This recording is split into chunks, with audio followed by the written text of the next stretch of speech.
Welcome to the Love and Longevity Podcast, where we have conversations about love, from relationships and friendships, all the way to aging, care for your parents or your grandparents, and tips and tools for living your best life as long as you can. I'm your host, Christian Ross, founder and chief happiness officer at Happy Talks. Every episode, we want to provide actionable insights for you. So I'm so excited for our next guest, an Atlanta commercial real estate icon. That's what I'm going to call him, Mr. Vance. I don't know about that. My good friend, my buddy, and the ultimate purveyor of a good time.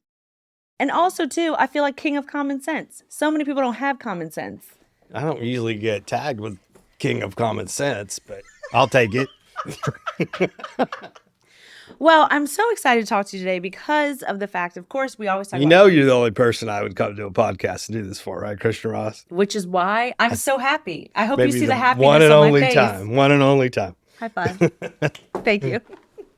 Vance and I are a very unlikely pair. We have lunch all the time. Yeah. Send lots of text messages and go on church pilgrimages together. Boy, did we. But I really wanted you to be a guest because, A, we have a lot of spirited conversations. Yeah. And I think in this environment just of life, a lot of people feel like there needs to be this homogenous thinking that we all need to think the same. And it's like, we're all human. We all have our own opinions. We can't all think the same. That's the problem. I mean, some people think they can convince you. Right. And they know damn well you just don't even have it in you. Right. But they're going to try. They're going to try. And that's why I want to talk to you about the art of disagreement, because I think it's an art now because so many people just get so flustered and so mad and like, why don't you agree with me? And it's like, it's okay to not agree with someone. Like, we don't agree on a lot of things all the time, but we listen to each other. So I wanted to get your opinion on how to properly disagree with someone. You know, you got to be willing to listen. And actually listen and not be willing to respond immediately. And, you know, so many people are going to give you the talking points on any subject. Yeah. And that's what just annoys the hell out of me. And they can't go in depth on anything. They can't cite a source. They can't do any of that. It's not in their heart. Mm-hmm. They don't have a soul for it. And they want to talk about it because they think they're supposed to. Yeah. And they've been told they're supposed to believe something. That's true. They haven't thought it through. That brings a good point, is about thinking it through. If you're going to have a position, think it through. Then have a position. Yeah. Just don't have a statement and then yell at someone because they don't agree with you. That's what a lot of people do. Yeah, just that art of disagreement. I just think now, especially online, everything is so loud. And it's like someone gives their opinion and someone just can't nicely articulate, okay, I hear your point, but I don't agree with it. I think XYZ. I saw one person, their comments were turned off. And she actually took off the post because she said, this post wasn't made for you to start calling each other the B word. This post was made so that we could have a dialogue. Yeah. Yeah. I don't think you can have real conversations online. That's true. Because people hide behind stuff. They say things that are provocative. Other people chime in. That's not what we're talking about. Yeah. I mean, you and I most of these conversations over In lunch person. or in person, Yeah. a cocktail or something like that. And that's why they work. I think that's part of it. You shouldn't talk about important things via text. You set up meetings via text. Mm-hmm. I mean, you can answer yes and no questions. Yeah. But you don't have conversations about important things to you. That's so true. And if you want to engage, and those people are the ones I'm talking about, they don't fill any of their positions in their soul. Mm-hmm. They just spout shit that they heard from somebody else. That's true. The wise Vance. I don't know that I'm wise, but I just know I'm 61 now, so I'm ancient. You're not ancient. Leave my age out. I want to pretend I'm younger. You're seasoned. You know, I love younger people. Yeah.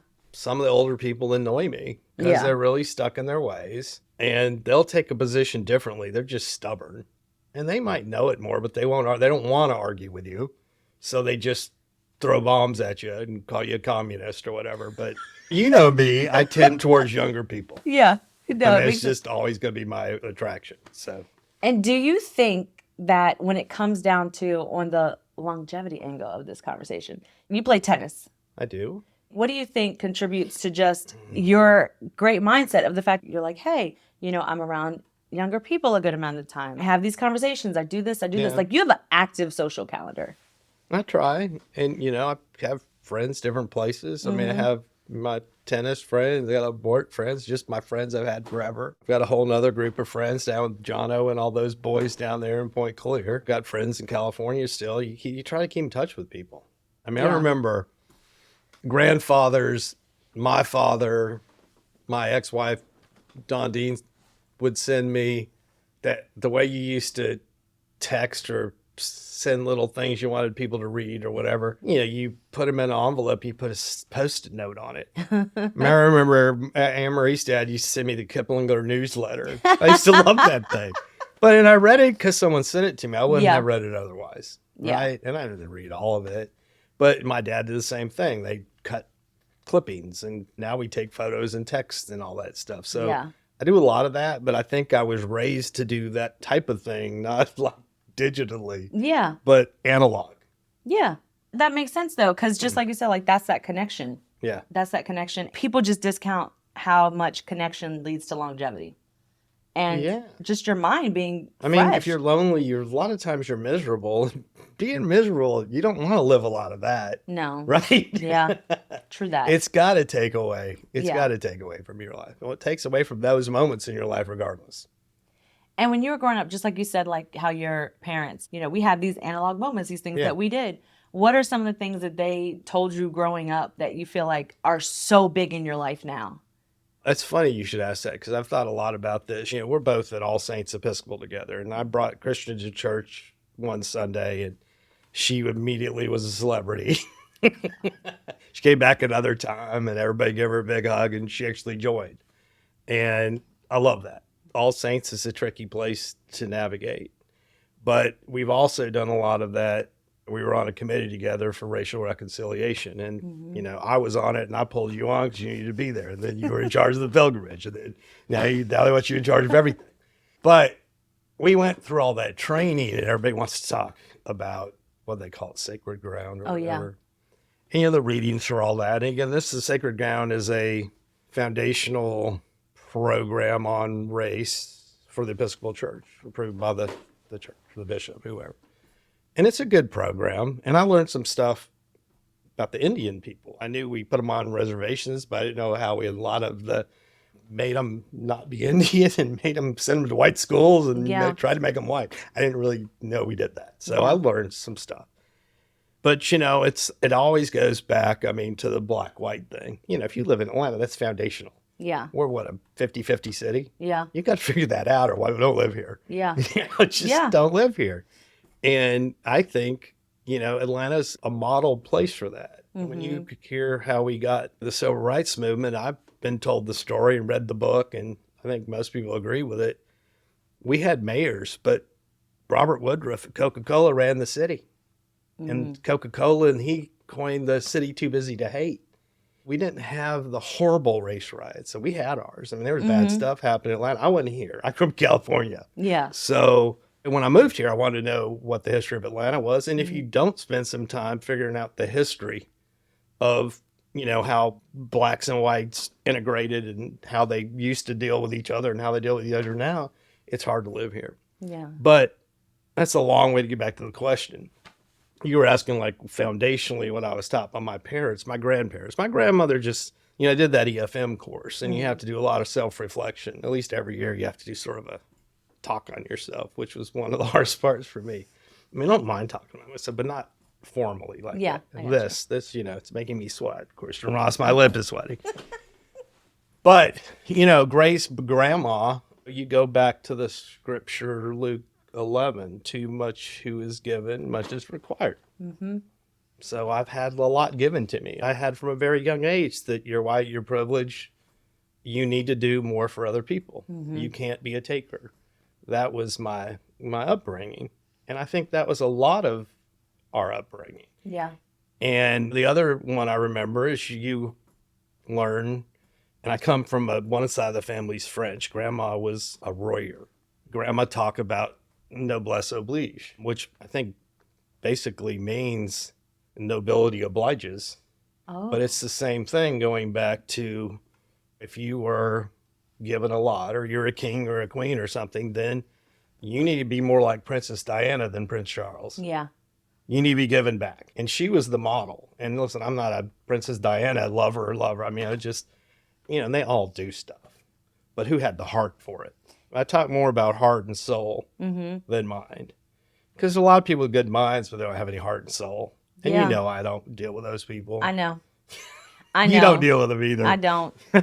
Because it's like empathy just goes a long way, and you just never know someone's story. You never know their background. And it's like, to not give someone the opportunity to share it, it's short-sighted. But what you said about whom much is given, much is required, that's what I've always just known about you and seen reflected. Because it's one thing when people talk something, it's another thing when you see it in action. I've seen it in action with you. And that's why we're such great friends. Yeah. I want to make another point. And I've reflected on this. And listen, I'm glad I did all those classes. But we talk about the division in the country. Yeah. They make a point to highlight a woman, a smart woman, a black woman, professor who writes a book on white privilege. Okay, it's a whole bunch of stuff. It's basically her opinion. And there's some facts quoted here and there. A lot of people immediately, white people, good meaning white people, push back and say, that's bullshit. I don't even want to hear that stuff. Turn it off. They're done. Mm-hmm. So we got to figure a way to come at this better. You just don't hold up one person in one book that's been written in modern times and say, this is what it is, and white people suck, and y'all need to do better. And, it's like, okay, we kind of know that. And there's a lot of white people. Just like there's a lot of black people, we're really different. One of my best friends, John Gotham, grew up in Idaho, was abandoned as a child, spent some time when he was 12, 13, living in a truck tire. That's a different kind of white privilege than I got.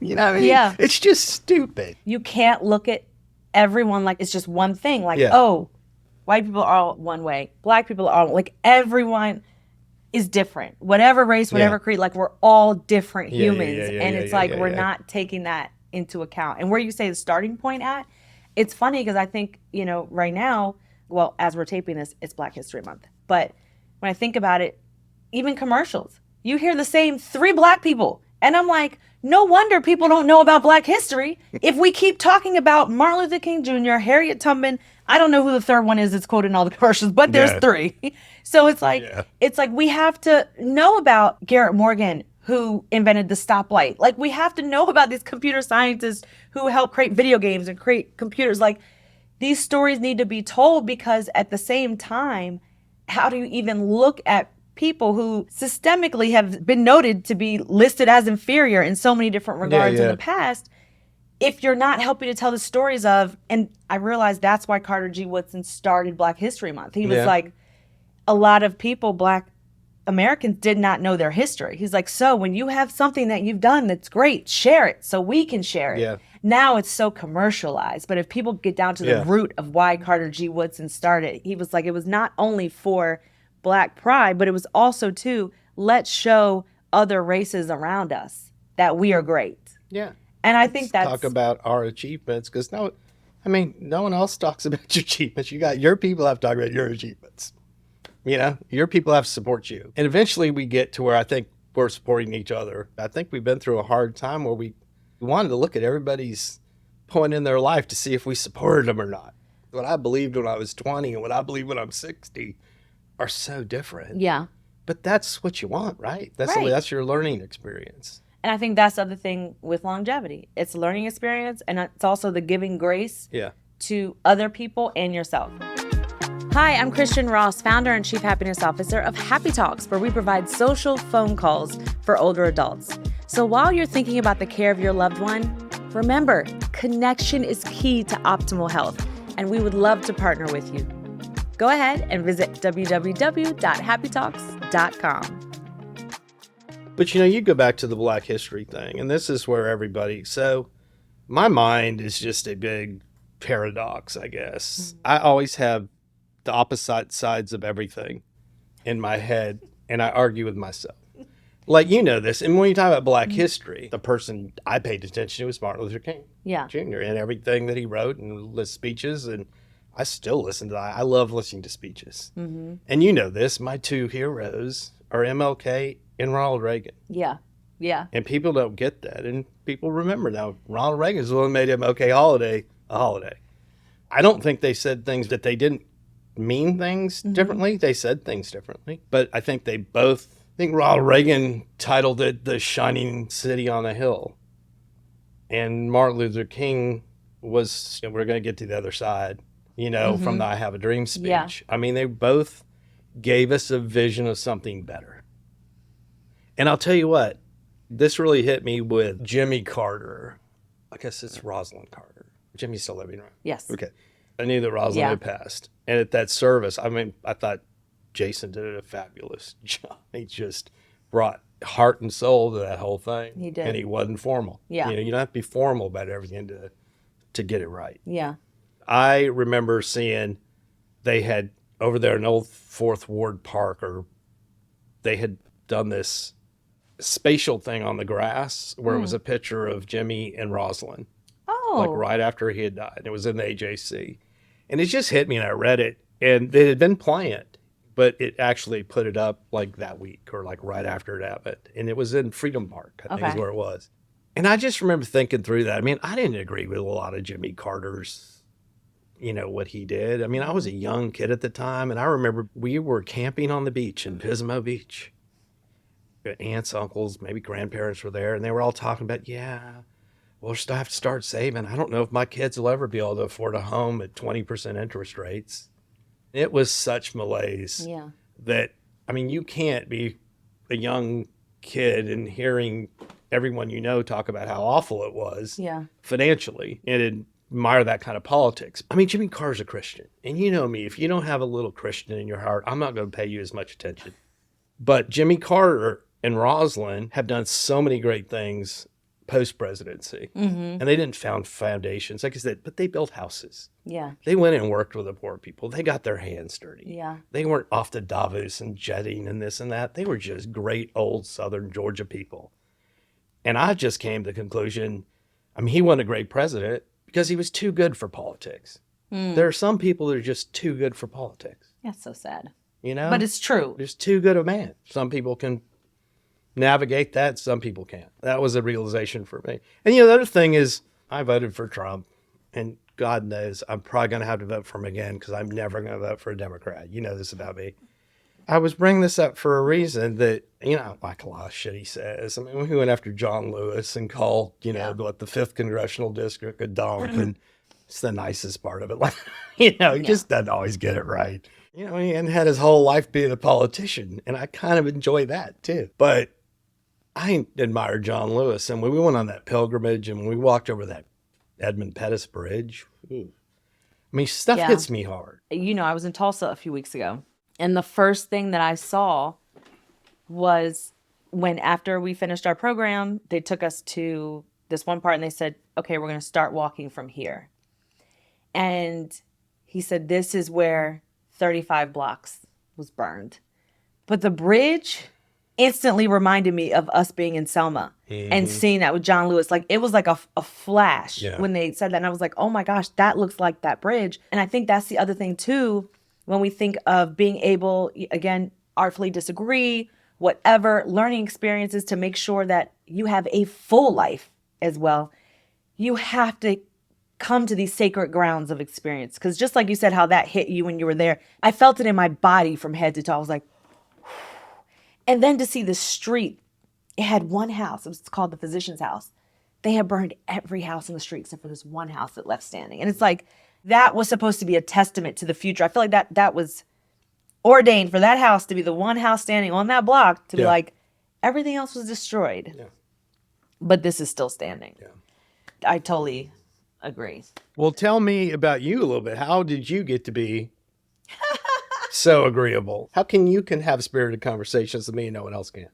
I think it comes back to, like you said, listening. Mm-hmm. I am definitely a listener because I want to hear people's point of views. My view isn't the only view, and I know that. And we all have different experiences. So if someone agrees with one thing, what exactly is making you agree with that? Yeah. What's pulling you that way? Like for me, I think it's curiosity. I think it's listening, and I think it's too also still understanding what my voice is. Yeah. And that, okay, well, great.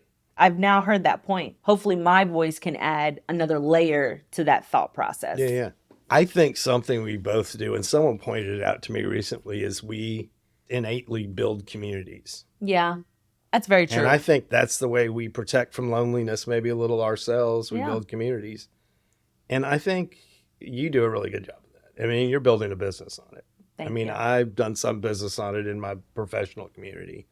I'm better at keeping up with personal friends than professional friends, to tell you the truth. Mm-hmm. But see, that goes exactly to what I wanted to talk to you about too, was the fact of the stats for male loneliness.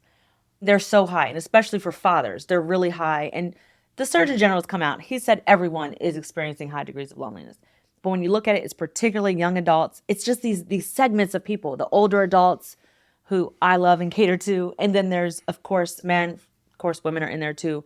But especially with men, like women have no problem with being like, hey, I'm lonely. Come talk to me. What's up? Or let me go here. Yeah. What would you say to that man who's experiencing loneliness? Maybe he's been a new father for, 4 or 5 years and his friend group is dwindling down. You have 2 boys. Yeah. You were a young father at one time and you're grown sons who are doing excellent now. How did you maintain relationships then? And what does it look like now? I think I figured out later, it's important to spend time with your peers. Yeah. You can't get rid of your loneliness spending it with your wife, your wife's friends, your children, your children's friends. Yeah. And none of your male friends if you're a guy. Yeah. And there's been so much trying to put men in a box and tell everybody who we are and we're toxic and we're this and we're that. It's like, fuck y'all. Just shut the fuck up. You've been around the women that are toxic, and I've been around the men that are toxic. Yeah. Those are toxic humans in a box versus the actual. Stupid. And that's it. That's the thing too. Like loneliness is not gendered. And I think that's one thing. It's not like it's a male problem. It's not like it's a female problem. But I do think you're right that women do reach out to each other and they have closer friendships. And men's friendships are built in a community through sports or through schools, through fraternities. Yeah. We need those things more than, girls are going to find a club and live in the dorm and start their own sorority. Yeah. I was in a fraternity. I was Sigma Chi and loved that and stay involved. Son became one, and that's a great experience. Mm-hmm. But that's a community for men that forces us to follow a program, a ritual. It's actually a way to live. Yeah. And Sigma Chi is very Christian. So, of course, I have an affinity towards it. Yeah. I'm a libertarian Christian. I'm really not about the rules. Is that right? That makes sense, right? It makes all the sense. I took that 4-year Ethelwire Carter, my spiritual advisor, shout out to Ethelwire Carter. We did that EFM class, which is again through Swanee, and it's a theology class, I think by extension. And I did that and went through the Reformation. And it's 4 years. I took 5. It's every Monday night for 5 years and a whole lot of studying in between. And we had State Senator Ed Lindsay, who read everything 3 times and could quote everything by sight. And I'm like, no, I'm not that guy. I never will be. But, everybody's different. Yeah. And after all of that, and I studied it all and paid attention as much as my ADD mind can, but it really just comes out to God is love. Mm-hmm. And you've got to figure that out. The whole rest of the Bible is explaining that to you. That's so true. And giving you situations and reasons why love fixed it. Yeah. And that's really all it is. So, I'm that guy. I'm going to try and bring love to the situation and solve the problem. I'm not the most empathetic person. You see when I get it wrong. No one's trying to sound perfect. I've got all my vices. When I read these articles, and you're the first person I think of because I'm just like, man, Vance has so many people, I feel like, that are almost vying for your attention, A. And then people who, of course, you have great relationships with that are always, like you have someone you could always call. And that's the one thing that they were saying, that 40% didn't have one person that they could really call and feel like they could have a conversation with and kind of be vulnerable with. And people need that. You do need that one person or a couple people. I have some good people that I can talk to things about. But again, that's not my nature, is to talk about personal things. And the example that I can think of that I just felt out of my mind was, last Christmas before last. Yeah. I was in the hospital. I came home. A lot of stuff had happened. I don't want to go into all that. Yeah. But, I put out a text to friends and just said, guys, I'm better, but my mind's tortured. I had too much in my head. Mm-hmm. And then you're at home and you're recovering and you're by yourself. I mean, I put out a call and people came. Yeah. I mean, people brought food. They came over and had a glass of wine, talked. I mean, you came. I mean, a bunch of 20 people probably came by. Yeah. People don't know. I mean, people don't know when it's okay to come by. Yeah. And, you know, when you're not sure, well, you're going to take the easy way out every time. I mean, it's like true. you're not going to go show up when you don't really have the time to do that. But people took the time and it was so appreciated. And I just knew, I could tell in my head it was just going to be awful if I didn't get a way to, like I said, you know, I can handle 2 bad things happening to me. When 5 things are happening at the same time. Yeah, it's a lot. I can't do that. Yeah. I don't have that brain. But I'm glad that you reached out because so many people I'm won't too. reach out. I'm too. And it was, you know, it was embarrassing to do, but it's, you know, it worked. And now I'm not embarrassed by it. Yeah, you got to try something. But anyways. So for that person who maybe they have one friend they haven't talked to, maybe they've ostracized their people, they haven't followed up. What would you say to kind of just start it back? I think you have to figure a way to live in community. Yeah.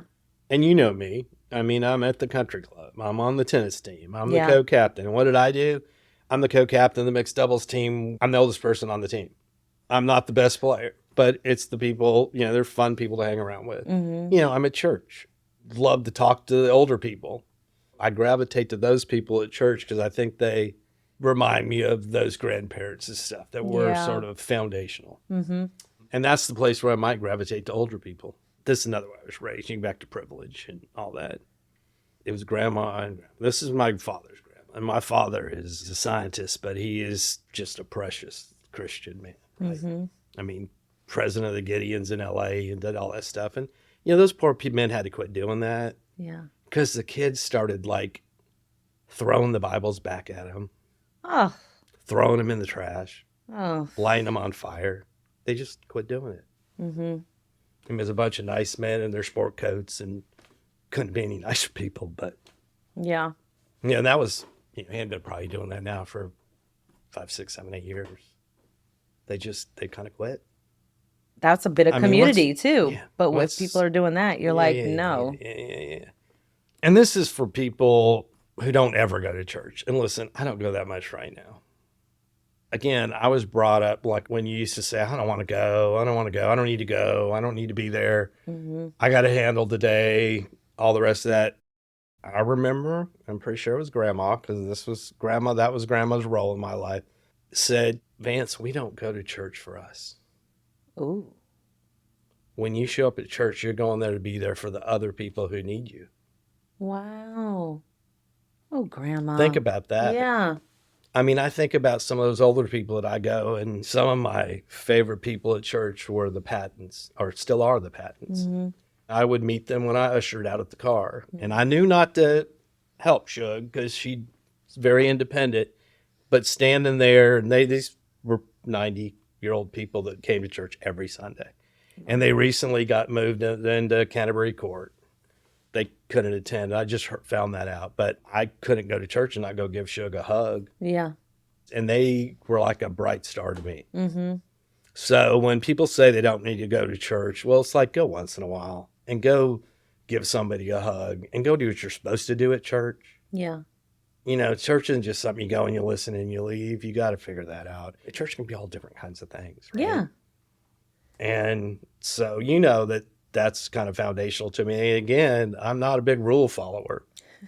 And I'm not going to rock and roll church because that's just not my vibe. And when I go to church, I want it to be very worshipful and very formal. And I love the liturgy and things like that. And I find strength in that. Yeah. And, you know, I'm not going for me. It's not a consumer-based church. It's not an entry-level place either that we go. Yeah.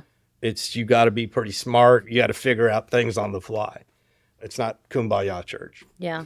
And I like that. I do too. I think the one thing I just remember my mother saying to me when I was like, I've joined an Episcopal church. And she was like, oh, you're an Episcopalian now. She goes, I can see that. I was like, what does that mean? I don't know what that means anymore. It used to mean something really different. It used to mean a lot of white privilege is all it meant. And it's different, and I'm glad it's different. But I would tell you, you know that I'm the biggest fan of Bishop Curry. Yeah. And I know that he's moving towards retirement. He hadn't been well. But anyways, he has been a really bright light in a very white church. Yeah. That has a lot of money and not a lot of people. And every person of color we get in there is a huge win. I mean, for the church, not for, I mean, just for me. For me. I know. Just makes it cooler. Just when I heard it. It just is. So you're a big win, Christian Ross. You're like what they call that in Wall Street. You're a whale. You're a whale for the church. This is so hilarious. I was just saying. I just love how deep the context goes when we're digging in. And I love that. I love that it's not like I'm not a starter Christian. You know what I mean? I've just been on this journey. You for have a while. foundation. Yeah. So I think you're one of those people who goes back to your foundation. Yeah. You think of what Chetta told you and your grandparents and your dad and all the rest of that stuff. And you're married to one of the most grounded guys. He just doesn't even need to be in public. And you guys have a beautiful marriage. And he's a cool guy, but we don't ever see him enough. Yeah, y'all see him like 3 times a year. He's Mr. Cybersecurity. He kind of like cybersecurity res his own self, George. Maybe we'll see you for an hour and a half next year at the Christmas party.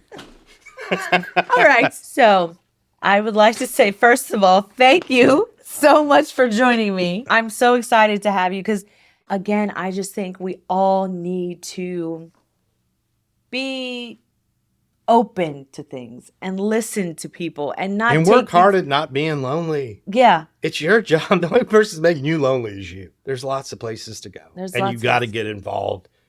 And you can't just go to work, come home. Yeah. There's churches, there's clubs, there's tennis, there's gay baseball. I mean, there's whatever you're going to go do, right?